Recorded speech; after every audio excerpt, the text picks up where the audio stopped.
Python and R are probably the two most widely used languages in data science. This course uses Python, and now we will see why. There are actually very few arguments against its usage. It is an open source, general purpose, high-level language. I would like to quickly go over these points. Open source means that it is free to use, and people can actually contribute to it. For example, the scikit-learn package for Python that we will use extensively in this course is available for free. If Python wasn't an open source framework, then that wouldn't have happened. Moreover, it is available for use in all major operating systems: Windows, Macs, and Linux.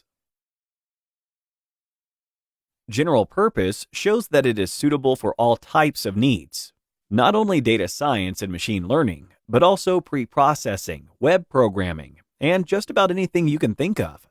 We will focus on its analytical and pre-processing part. High level. That's a bit more technical, but loosely explained, it has an easy syntax which is close to logical human language, and which is later translated into lower-level languages, or even zeros and ones. For example, the NumPy package actually goes through the programming language C, and that's why it is so fast. That said, we have to note that Python isn't among the fastest programming languages. However, it is very easy to learn and use, and there are countless packages developed and maintained for it. Okay, now we have to install Python in Jupyter. But why isn't there just one software application called Python that you can install on your computer that is automatically updated and that runs everything smoothly? Python is a programming language. It can allow you to communicate with the computer. To do that, you'll need the help of a specific software or an application. Namely, the Jupyter Notebook app, which is more often called Jupyter, can help us to do that. It is a server-client application that allows you to edit your code through a web browser. Consider the following graph. All units represent different software. On one side, you have several language kernels. These are programs designed to read and execute code in a specific programming language, like Python, R, or Julia.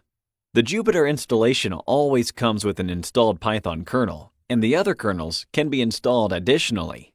On the other side, you have various types of interfaces where you can write code. They represent the clients. An example of such a client is the web browser. The Jupyter server provides the environment where a client is matched with a corresponding language's kernel. In our case, we will focus on Python and a web browser as a client, or as an interactive shell. Your work will be stored on a notebook document, and since we will strictly be using the Python language, it will be called IPython notebook file, with the file format .ipynb. Having said all that, we can explain why Jupyter is used in so many large corporations like Google, Microsoft, and IBM. For its design, it is well suited for demonstrations of programming concepts and training. First, in large corporations, solving a particular task could require coding in a few languages, say Python, R, Julia, or PHP. Instead of installing different interfaces for each language kernel you need, Jupyter allows you to use the same structure of the notebook type of file. Simply, each notebook you create will connect to the language kernel you request. Consider also, this file can be easily stored locally or on a remote server. Therefore, Jupyter facilitates the communication between teams in a corporation tremendously.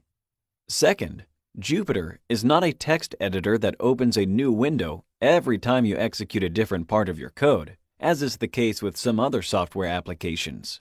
In the same file, you can have pure text that can communicate a message to the reader, computer code like Python, and output containing rich text like equations, figures, graphs, pictures, and others. This simplifies the process of the workflow immensely, and Jupyter Notebook is increasingly preferred over other software packages. That's why we'll use it too. The next step would be to install Anaconda, a software package that contains both the Python programming language and the Jupyter Notebook app.